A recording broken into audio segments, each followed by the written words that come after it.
Hello physics students. Welcome to our third day of Gauss's law spherical symmetry. In the first day we figured out the electric field in all the regions for a hollow spherical shell. In other words, the shell had charge only distributed from capital R to capital 2R, and there was a hole in the middle. And then in Gauss's law spherical symmetry 2, we studied the electric field for one conductor inside of another, metal, solid sphere, and then a shell around it. And today what we're going to do is we're going to study Gauss's law spherical symmetry, see how we could use that to figure out the voltage or the potential around some kind of spherical charge distribution. Before we begin, I once again want to review the concept of voltage so you know fresh in your mind exactly what it is we're calculating today. So here's our title for today, and then here's a review of what voltage is. The voltage, first of all, implies a path, like two battery terminals, positive, negative, or one wire going from one point to another. And the voltage along that path is the work that a single charge gets, the work per coulomb. So voltage can be tiny. It's a single electron moving can have 1.5 volts when it moves along a path, or 1,000 electrons, still 1.5 volts. So a big or small voltage has nothing to do with the size. It's just how much one electron gets, how much thrust it gets as it goes through a particular path. Said another way, we could say that the voltage is negative the integral of the electric field that lies along that path, because that's saying the same thing. The more electric field along a path, the more that charge is going to feel a force and accelerate and shoot out with a certain amount of energy. The dot product also indicates that if the electric field is perpendicular to the path, it won't cause the charge to fly along that path. It's got to be parallel to that path, or at least have a component to that path. And also the minus sign is there because just like with gravity, when you go against the force of gravity, you're increasing the energy. The delta is positive when you go against the force.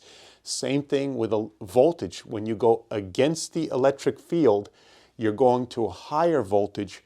And when you're going with the electric field, you're going to a lower. That's why we need that minus sign there. So that's the delta voltage along a certain path. And then we have something that's just defined as plain voltage, just plain potential. And it's always the voltage or the electric field integrated from infinity into a point. So without the delta, voltage is defined at 0 as in deep in outer space, and then as you integrate towards the charge, that's the path that the charges would feel a thrust when they go through. So this is the electric field accumulated along a path from R initial equals infinity to R final. So that's right here. Okay, so that's the review. Now what we're going to do is an example problem. And I just have to warn you, this is going to be a long, pretty involved calculation. So what are we going to do? We're going to find, just with one example, we're going to take the shell that we learned about in Gauss's law 1, has a certain charge Q, inner radius R and outer radius 2R. We're going to first determine the electric field in all regions, out here, in there. That's part A. And then we're going to determine, once we get that electric field, the voltage, because we need the electric field to figure out the voltage. So that's the goal. Now, as I said, this is going to be a very long calculation. And I'm a little bit lazy, so I'm going to use a little tool that I have at my disposal. I don't know if you heard this. You may have heard the rumors swirling around that my remote control here actually has a button that also works as a time machine. So what I'm going to do is I'm going to use that to send you back in time so that you can see the derivation for part A and the electric field in all the regions from, I think it was 2 videos ago. So I'll send you back in time. And what you're going to do when you're back in time in the past is you're going to jot down the solutions while you're there. And then you'll come back and then we'll continue with part B. So first place, I'm going to send you back. The first time is to figure out part AI, the electric field inside this hole over here. So brace yourself, because sometimes this makes people a little disoriented, maybe even a little dizzy. So here we go, back in time. No electric field, even though it's surrounded all by charge. Gauss's law is telling us there's no electric field inside the hole. Interesting. Part B is a little bit tricky. All right, so I don't remember, did I pause? If not, then here's a chance to jot that down.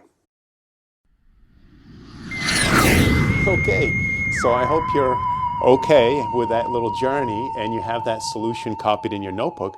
But now we have to get the solution for A2 here. In other words, the electric field inside this region right here.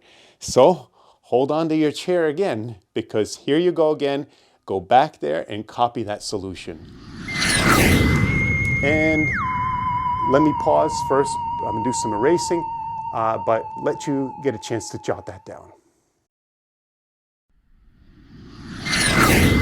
Okay, so hopefully you have that all copied down now. And lastly, we need to go back and get the solution for A3. In other words, the electric field out here. So again, brace yourself. The point charge. Again, it's the same as if you took all that charge and concentrated in the middle. So let me pause and let you, oops, I forgot to label part C. Okay. Pause to give you a chance to jot that last part down. Okay, so welcome back. Always fun to do a little time travel, so I hope you enjoyed your little journey back into that previous Gauss's law video. But now that you have those solutions copied down, we have to move on to part B, calculating the voltage from those electric fields. So let's, oh geez, that never happened before. So looks like we had a little something funny happen with time, and the solutions appeared on my chalkboard. That's never happened before, as I said. Maybe I've got to be a little more careful with this time travel. We never know what could come back through that portal. But physics solutions coming back through the time portal, I guess that's not so bad as long as nothing else comes back. But what I want to do is, before we move on to the voltage, is also plot the electric field. We did that in the notes before, but maybe it's best to just switch to the old traditional way of copying things down here by hand. So we had the electric field in these regions, and the first one here, out here, it goes as a 1 over r squared graph.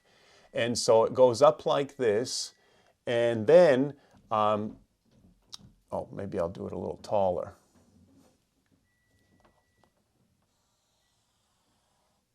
So, well, more like this will be accurate. And then over here, that function we found was a concave down function like this, and then it was 0 in here.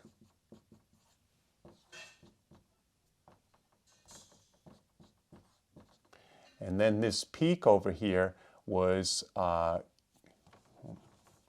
Q over 16 pi epsilon 0 r squared. And that's the electric field.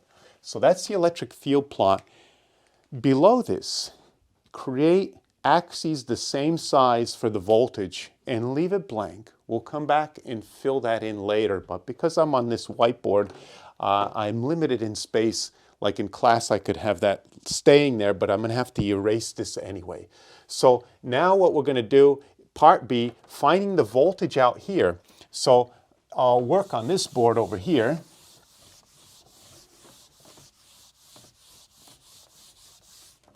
And maybe I'll put a pause in case you're still not caught up with this graph. Okay, so B1. In other words, we're in the region of r greater than 2r. So here's the shell I had to erase to make room. And what I want to do is find the voltage of a point out here. Remember, voltage is the electric field integrated from infinity coming in. So what I would do is integrate into this point from r initial equals infinity. And so the delta v in that case, or actually I should say the v,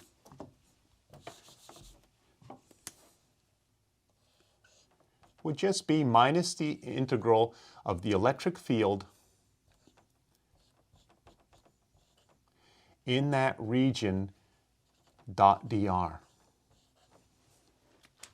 So in our particular case, the electric field function is right here in that outer region. So we'll just go infinity to r of this, and I'll lump all the constants together and bring this out of the denominator just to make it convenient to integrate. And then this integrates to, well, yeah, maybe I could do it over here, minus, and then we add 1 to the exponent, making it r to the minus 1, and then divide by that new exponent from infinity to r. Now, the minuses cancel, and then here we have all the constants again, q over 4 pi epsilon 0, and then 1 over r minus 1 over infinity. Of course, 1 over infinity is 0, and this gives me the voltage out here of essentially k q over r. So, not surprising. We could do a unit check, but not really. It's already kq over r. So k coulombs per meter, that's what we have. So in spherical symmetry, you're welcome to, if you're able to, if it's appropriate, just write kq over r for spherical symmetry without deriving it. But I derived it just to show you that it really is the electric field integrated from infinity inward, to emphasize that concept. We need to move on to part B, the electric field, B2, the electric field somewhere inside here. So that's going to be, oh, I need to create a pause here in case you need time to catch up. So that was r greater than 2r. Okay. All right, so moving on to B2. So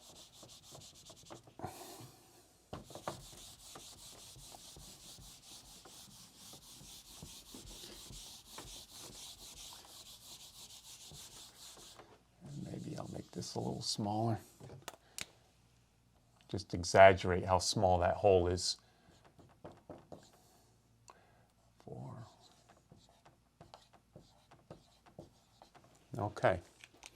So once again, the electric field, the voltage, the potential is the electric field integrated from infinity inward. Okay, so if we want the voltage at a point somewhere in here, we have to start out at infinity again.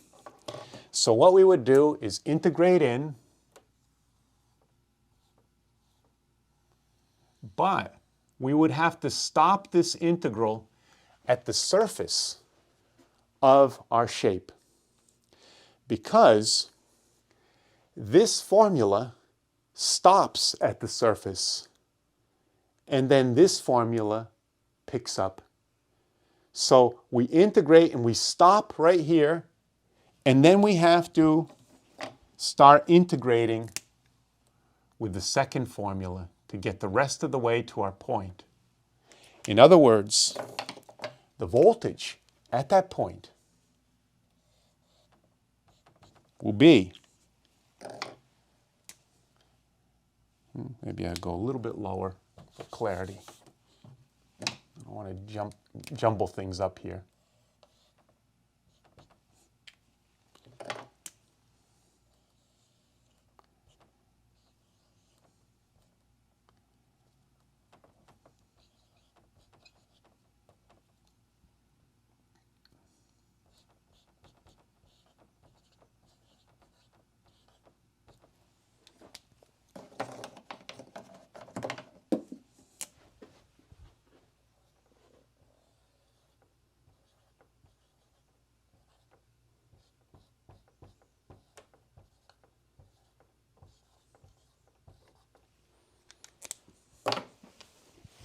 Okay, so that's what I was saying there. So we integrate in this formula and stop at 2r, the outer edge, and then continue on integrating from 2r, because you stopped here, so continue starting there and go into this point radius r. So that's the main idea there. And if you have colored ink, I would recommend that you do this to sort of help you color coordinate. You'll see where these formulas come from, okay? So now take a deep breath. Here comes a big calculation, okay? So here we go. I'm going to move my equal sign over, make as much room as possible. And by the way, what I would recommend is recycling formulas when you can. We already did this integral. Why do it again? Right? We got kq over r square, kq over r. So we do, what we had is 1 over 4 pi epsilon 0. And then q over r, well, we integrated in from infinity to 2r. Right? So there, again, don't reintegrate. This is going to be long enough. Okay, now this one, minus integrating from 2r to little r, to that point over there, of that function.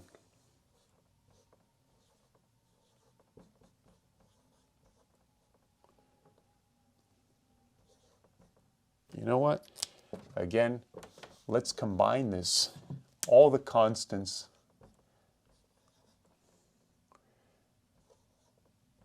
to make this as clear as possible.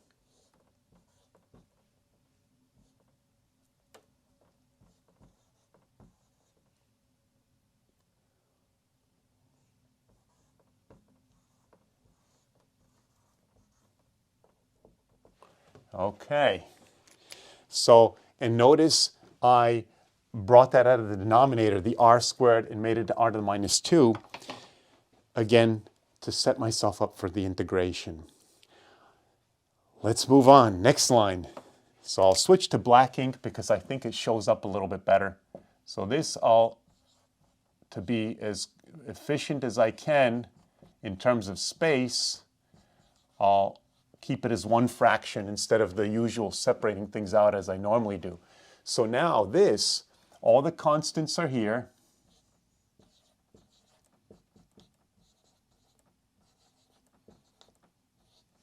Okay.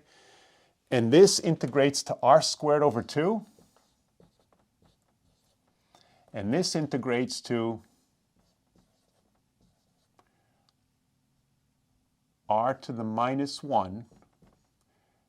Well, maybe you need a little bit more space. Well, let me put the...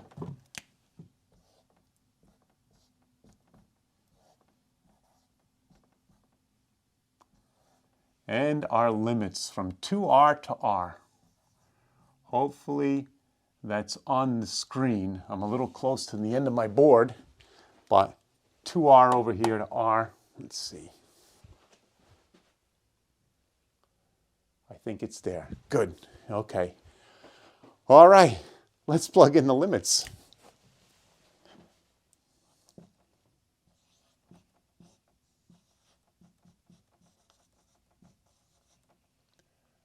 Okay.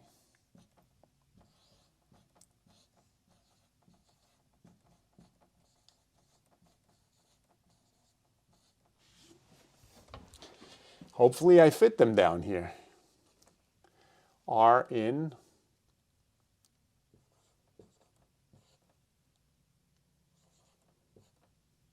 plus, this is a plus, R, oops.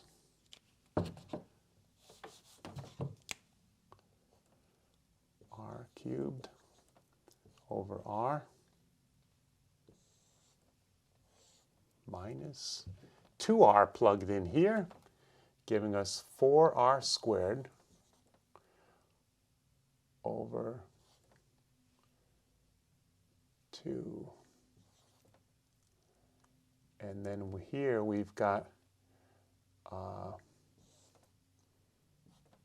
minus r cubed, or plus r cubed. And then 2r plugged in over here. All right. Hopefully, I didn't make any mistakes.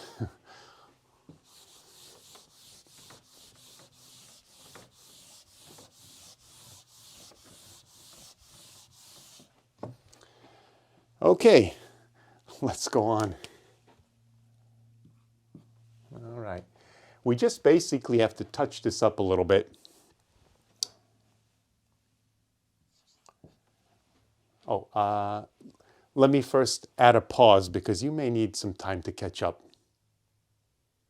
Okay, let's move on. Q over 8 pi epsilon 0 r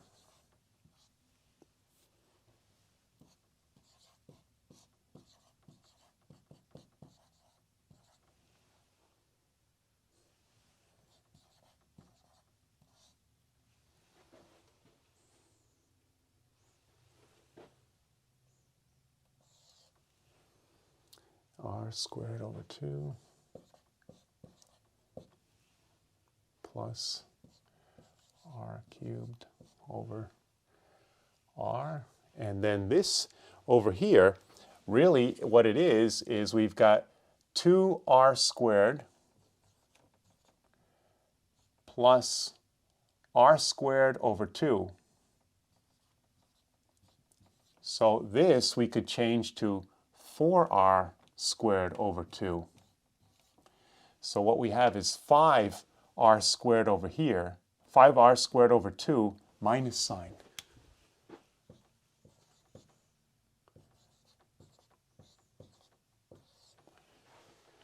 We could stop there, but I like to make things a little more tidy.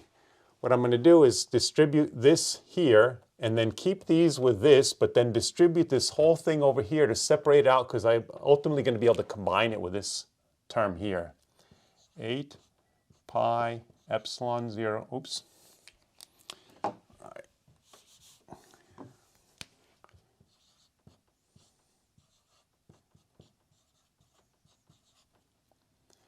Minus and minus, this distributed gives me a plus q over, or 5q,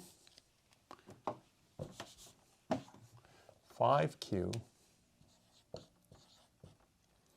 and then this 2 and 28 make 56 pi epsilon 0.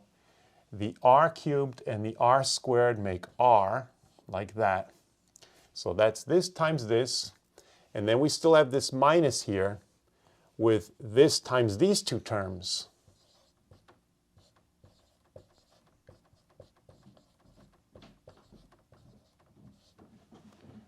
Oh, we're running out of space.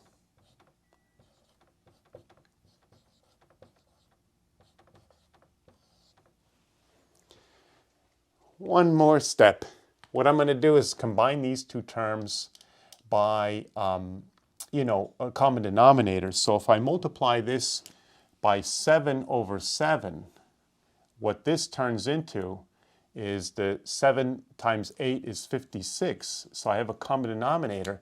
So common denominator here, so I could do 7 plus 5, giving me 12 over 56. When I combine those, and 12 over 56, that simplifies to 3 over 14. Okay, so that's ultimately my final expression here. 3q over 14 pi epsilon 0 r, that's the first term here, minus q over 28 pi epsilon 0 r cubed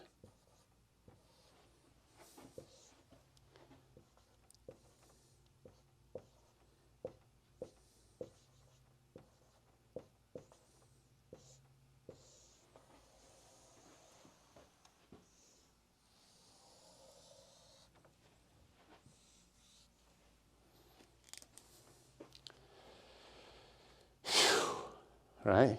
That was a derivation, okay? And if we wanted to, we could do a unit check to check that we have K, the units of K, 1 over epsilon 0, coulombs over meters here, K, coulombs over these combined to meters, and we're good. But maybe you don't want to do a unit check because if you discovered a mistake here, you wouldn't even want to go back and try and find it. And you know what? That maybe it sounds like I'm making a joke, but you know, it's not a bad strategy because this, if you had something like this came up, you'd really be pressed for time. And the good news here is that you could have stopped here. Probably, you know, even here you might have been able to stop because in the AP, you don't have to get the most simple answer. You just have to get to something that's algebraically equivalent. So all this is extra because I like cleaning it up a little bit. But you don't have to, and you'd still get full credit. Furthermore, even if you feel this is too much for you, don't worry. Most of the credit will be given to the big idea in a problem like this. Just if you show that you know to find the voltage here, you've got to split the integral when you're integrating from infinity into this point. You've got to split the integral into two integrals because there's two different electric fields. If you do this, you're already going to get a fair amount of points in a problem like this. So that's the thing you really want to know. AP, you don't have to get a perfect score. You just have to get enough points to get a good score. So get whatever you can by laying out the ideas. And then this, plugging in the formulas. Probably if you got to here, maybe you get like 3 out of 5 already. And that's good enough for a 5, 3 out of 5. Okay, so again, don't despair on these details. Try and study the big picture. And if you can't get the details on the test, fine. Okay, don't stress about it. All right? So, believe it or not, we have another part to go. B3, the voltage in this cavity. Okay, so, all right, well, I wish this was a little bit lower, but you know what? Maybe I'll just have to go over here because I'm going to need this formula.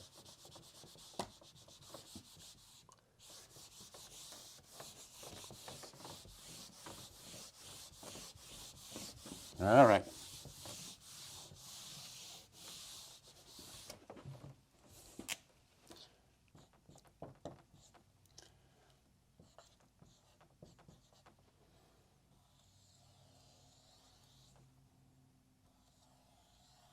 All right, so here's our shape. If we want the voltage at a point, say, somewhere here, maybe even at the origin, but doesn't have to be, somewhere inside the cavity, we have to find the electric field encountered from infinity all the way into that point. So we start our integration way out here at R infinity. Integrating in, and then we realize when we get to this point, we've got to stop because our electric field function changes to a new one at this surface. So we got to stop and then start integrating with a new expression going through this region. And then we get to this region and we have to stop because that electric field expression that we had in here no longer applies in the cavity. So we then pick up and integrate the rest of the way with that expression right there. Now we have 3 integrals to do, okay? So, okay, let's set this up.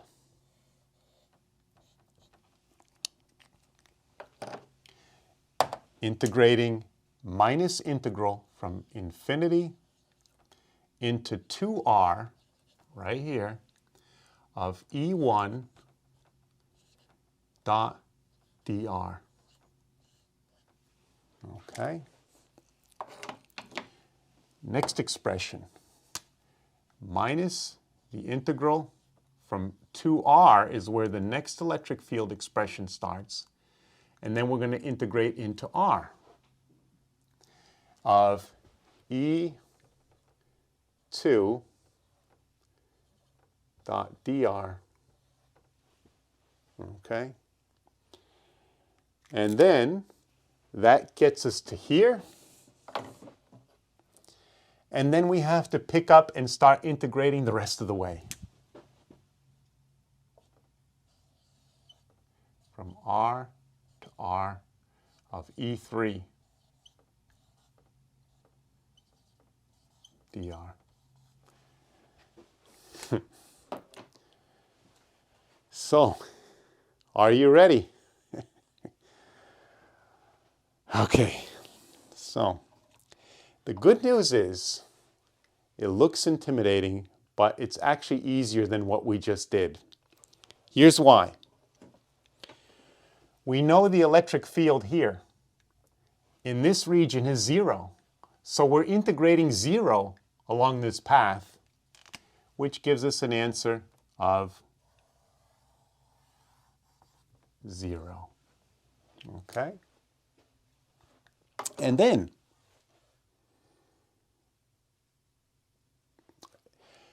then these two formulas we already did with this formula right here. But what we did with this formula is we stopped somewhere here. But if we just take this formula and keep going to the point of, let's see,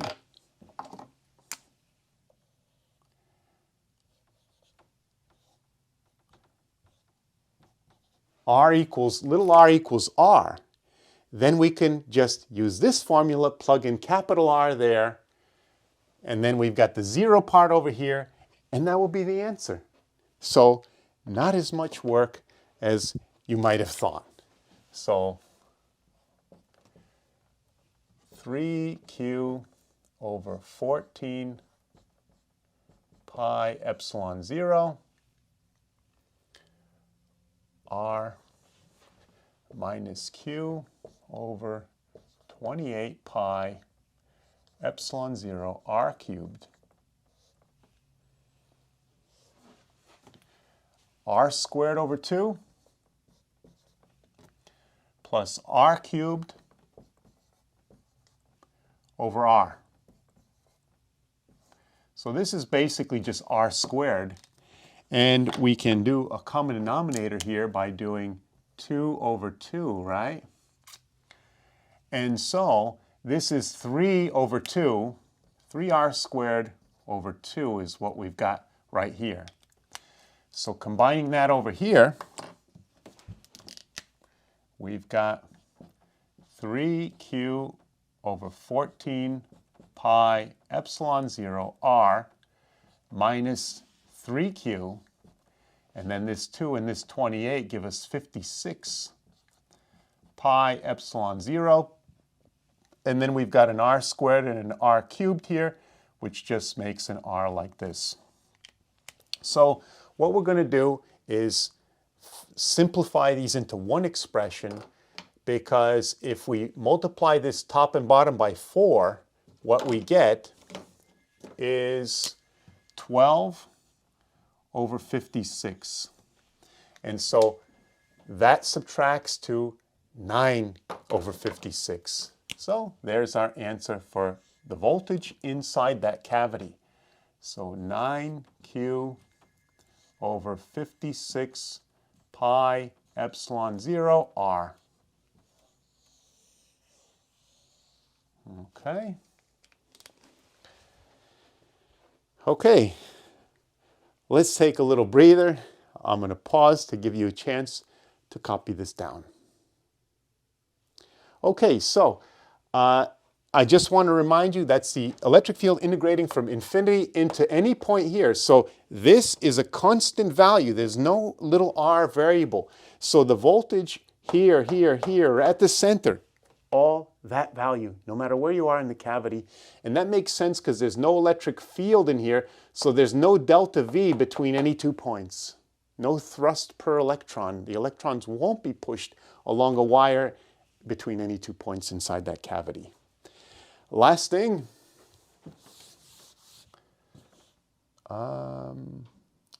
Yeah, so this expression, all right. maybe I'll put the graph up here.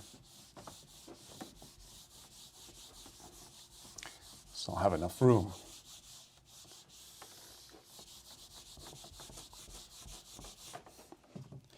Okay, so these are the axes we left behind, we didn't finish.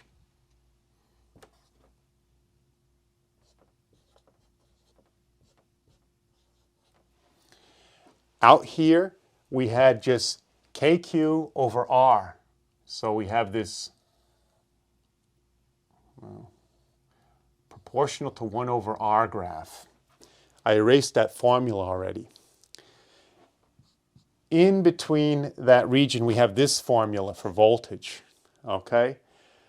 You could do a double derivative of minus R squared minus, because of this minus, R to the minus 1, and figure out that it's concave down. But you know what? We've done enough work for today. I'll just tell you it's concave down. And then from here on, it's constant. Okay? We can fill out the transition values. This is the constant in here, 9Q over 56 pi epsilon 0 R. And then this transition value, well, from the formula we had, voltage equals Q over 4 pi epsilon 0 R, which is the formula for out here. If we plug in 2R here, which is the radius at that point on the outer edge of our original sphere, what we'd have is this over 8 pi epsilon 0 R. So Q over 8 pi epsilon 0 R is the voltage at that transition point. So there's our voltage graph. So just a couple final things I want to mention. So this is the real brutal long calculation. But oftentimes on the AP, because of the nature of the timing of the test, you're limited to part E, constructing a graph, and maybe you're just, have about a couple minutes to solve that. So oftentimes what they do is they just have you sketch the voltage just from how you understand voltage is integrated, coming up with this graph. Without actually integrating, you can't get these. Oh, I don't know if I pause, so before I erase those. Let me put a pause here, if I remember to, so you could write this final graph down. Okay, so as I said, you might just have to create this from your understanding of how the electric field would work in a shape with a hole in it. You would know that as you're integrating here, the voltage would be going as 1 over R. Then you would know in here, it would no longer be the 1 over R graph, it'd be some kind of curve. And then inside here, in that cavity, it would have to be constant because there's no electric field. So you would have to know this. You would know this without any calculations. So again, just knowing how the electric field works in these regions, you could kind of imagine integrating and sketch it, and then you get points for just the right shapes. Another example they might have you do, classic one with conductors, is something like this, where they have a conductor like this. This has a charge of 0, but it's a conductor, and this has a charge of plus Q. Without any calculations, you would know that the electric field would look like this. This is 3R maybe, 2R, and R. You would know out here that the electric field is not affected by this metal because when you do a calcium surface, it's Q enclosed. This has no charge, so it'd be the same electric field as if that shell wasn't even there. But within this metal shell, you know that E equals 0, so the electric field would drop down to 0. And then, when you get in, the electric field would pick up when you make a Gaussian surface as if the shell wasn't here. So you imagine this 1 over, well, I guess I'm going a little too steep here. So you imagine this 1 over r squared graph, and it would pick up here and go like this, but of course it's 0 here. And then once we get inside this sphere, the electric field drops to 0 again because we're inside of a metal. So you could sketch this without any calculations, just your understanding of fields. And then you could sketch the voltage.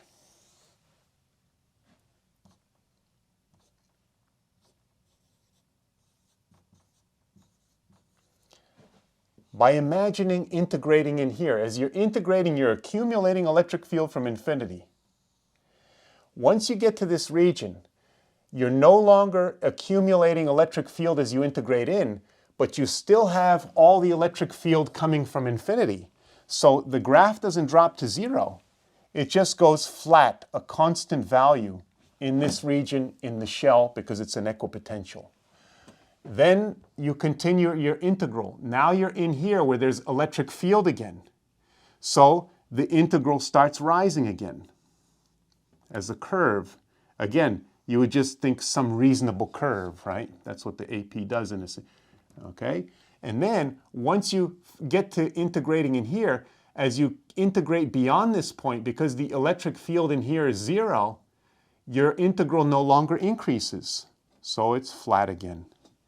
So this is something you might draw without any calculations, just your understanding of conductors and what voltage is integrating from infinity.